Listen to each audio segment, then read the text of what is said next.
السلام عليكم ورحمة الله وبركاته. ازيكم يا حبايبي؟ عاملين ايه؟ اتمنى تكونوا بخير وصحة سعادة بإذن الله. او رمضان كريم عليكم وعلى الأمة الإسلامية جميعا، وكل عام وحضراتكم بألف خير وعافية وسلامة يا رب. النهاردة هنعمل مع بعض فطور رمضاني جميل جدا ولذيذ وشهي. هنعمل فيه المحاشي، ورق عنب وكوسة وبتنجان وحاجات كده. وهنعمل مع بعض برضو بطاية جميلة ولذيذة وبطريقة حلوة هتعجبكم وتنفع للعزومات، وطريقتها تحفة جدا وما فيهاش زيوت كتير. وكمان معانا هنا فرخة بطريقة متقطعة هنعملها بطريقة جميلة جدا هتعجبكم برضو. وصفة سهلة وبسيطة وجميلة وطعمها لذيذ جدا جدا جدا في الفراخ.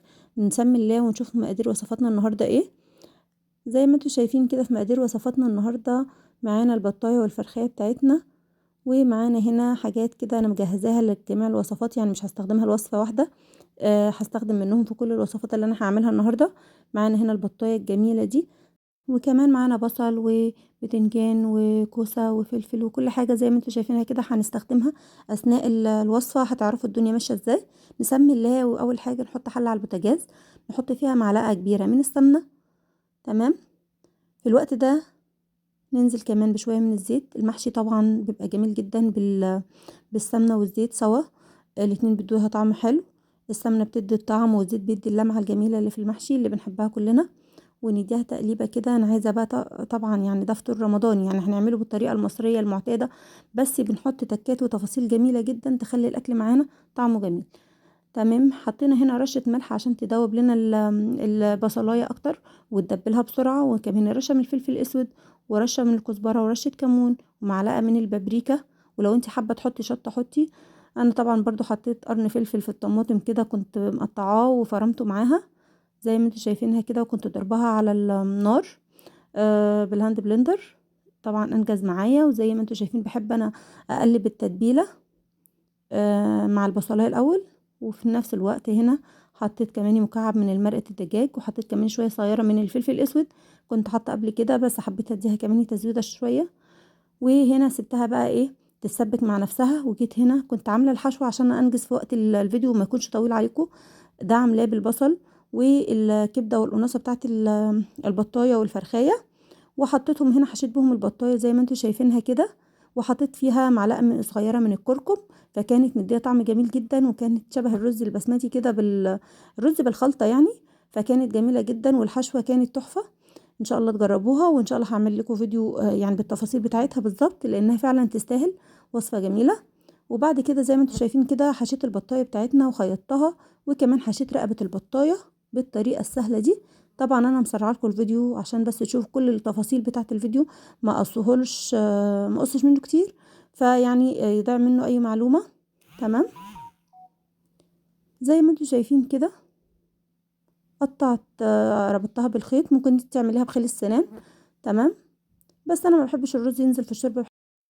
انا بحب اصلا لون الشوربه الرايق كده بيكون ما فيهوش اي بقايا من الرز او بقايا من حشوه الفرخه او البطه. ففي نفس الوقت انا بحب اربطها بالخيط والابره كده افضل لي. تمام.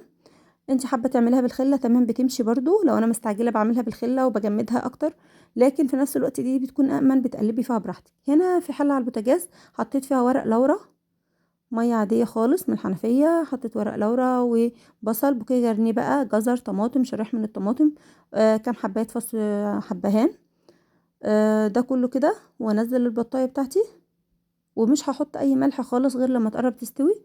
تمام. وهنغطي حله الضغط دي هتنجز معانا جدا في التسويه، لان كان الوقت متاخر يعني كان العصر اذن. بدات متاخر كان عندي مشكله في الكهرباء، فعلى ما اتصلحت كان الوقت اتاخر عليا، فكان يدوب الحق فجبت حله الضغط بتنجز في الموضوع. زي ما انتوا شايفين هنا جبت طاسه على البوتاجاز وبدات اعمل فيها الفرخيه بتاعتي عشان اطمن عليها. كنت نسيت الرقبه فرجعت حطيتها. حطيت شويه من الزيت صغيره جدا. تمام. انا عايزه بقى ادي للفرخيه صدمه. الطريقه دي جميله، يا ريت تعملوها وتجربوها. الطريقه تحفه تحفه ومخليه طعم الفراخ حاجه تانية خالص. هتشوحيها كده على الاول بدون اي بهارات، وبعد كده هترش عليها البهارات بتاعتك اللي هو ملح وفلفل اسود. ماشي. انا حطيت هنا كمان معلقه من الصلصه عليها. انا حبيتها بس الصلصه تمتصها جلد الفرخه. وزي ما انتوا شايفينها كده بعد ما بتاخد الصدمة بتديها لون جميل جدا، وكمان بتمنع اي سوائل تنزل منها. طبعا انا حاطه جنبي طبق بوكيه الجرنيه ده، بستخدمه في كل حاجه اللي انا بحتاجه، كل وصفه بشوفها محتاجه ايه وبديها اللي هي محتاجاه، بصلايه جزرايه طماطميه فلفلايه كل ده شغال، بيديك الوصفه طعم ولون وريحه جميله جدا، وبتكون اكلك يعني طعمه اخر حاجه، جميل اخر حاجه يعني. الوصفه جميله والوصفات كلها تحفه. وطبعا فطور رمضان يعني لازم تجيبي فيه اخرك عشان تبقى الناس صايمه، فمحتاجين اكل جميل وريحته جميله وطعمه يشهي، لان طبعا الناس صايمه طول النهار فمحتاجه حاجه مغذيه. هنفضل نقلب كده زي ما انتوا شايفين في الفراخ، ونديها برضو الملح بتاعها، ونقلب فيها جامد جدا لحد ما نطمن اللي هي خلاص كل المسام بتاعه الجلد استوت من جميع الاتجاهات. زي ما انتوا شايفينها كده بنصبر عليها ونهدي النار خالص. الاول بتنزل على نار حامية وبعد كده بنهدي النار عشان نوصل لنتيجة جميلة، عشان ما تتلسعش مننا وفي نفس الوقت تستوي كده على الهادي. كل ما هديت النار في الاكلات بتاعتك كل ما النتيجة كانت اجمل، خصوصا في الفراخ ما بتحبش التسوية الحامية. زي ما انتوا شايفين كده كمان اديتها شوية من المية المغلية، ما حطيتش مية باردة، وكمان اديتها مكعب مرقة بيديها طعم جميل. مش حابة تحطيه او انتي عكس يعني ضد موضوع مرقة الدجاج بتضر او كده، خلاص بلاش منها. خدت هنا طبق من الصلصة حطيته على جنب، ونزلت بقى بالخلطة بتاعتي عشان لو احتاجته ابقى انزل بيه.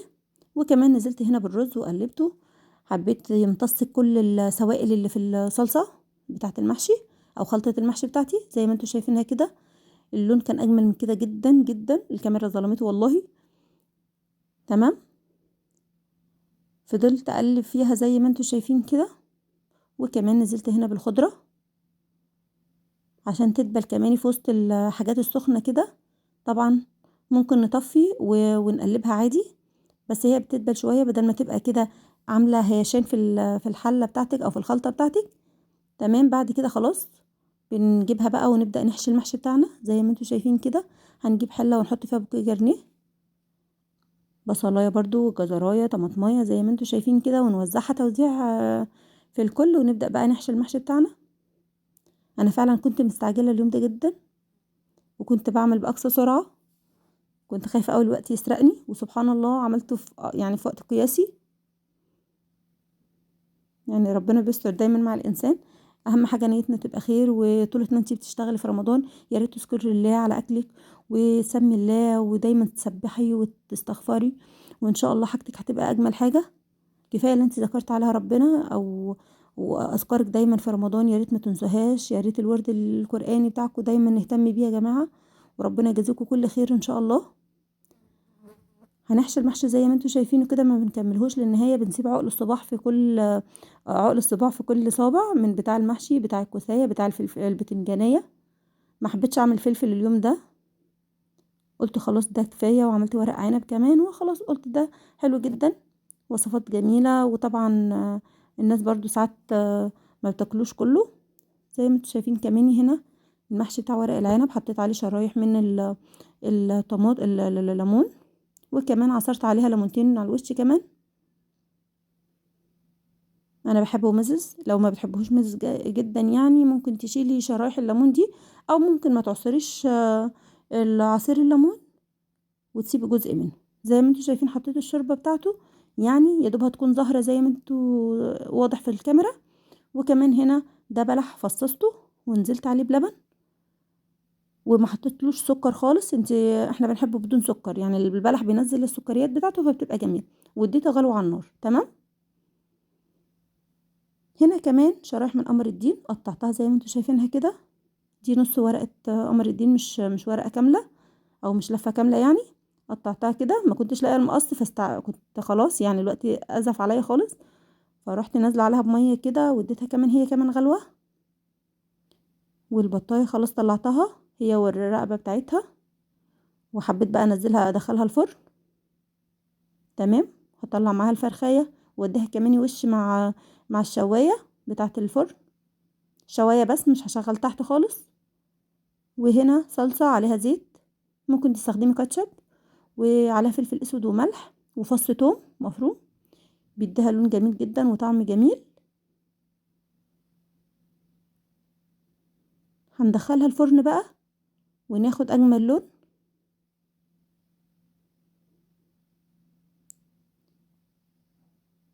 ودي كانت وصفتنا النهارده، يا ريت الوصفات تكون عجبتكم. عملنا في وصفاتنا النهارده محشي ورق عنب ومحشي كوسه وبتنجان وكمان بطايه جميله بطريقه حلوه ولذيذه، وكمان عملنا معاها الفرخايه بطريقه تحفه جدا. يا ريت تشوحوها كده بالطريقه دي، بتديكوا طعم جميل جدا للفرخايه وبتفضل بجميع فوائدها. وكمان معانا هنا المخلل بتاعنا الجميل التحفه ده موجود في القناه لو حابين ترجعوا له، مخلل اللفت. وكمان معانا هنا البلح باللبن وعصير القمر الدين، كان تحفه كمان وكان طعمه حلو جدا. طبعا انا حطيت لعصير قمر الدين سكر يا جماعه، انا ما حطيتش بس للبلح هو اللي ما بحطلوش سكر. وكمان وصفاتنا كده تكون انتهت. يا ريت الوصفات لو عجبتكم النهارده ما تنسونيش باللايك والشير وتشتركوا في القناه وتفعلوا الجرس. وكل سنه وحضراتكم بالف خير وصحه وسعاده باذن الله. دمتم في امان الله وحفظه، والسلام عليكم ورحمه الله وبركاته.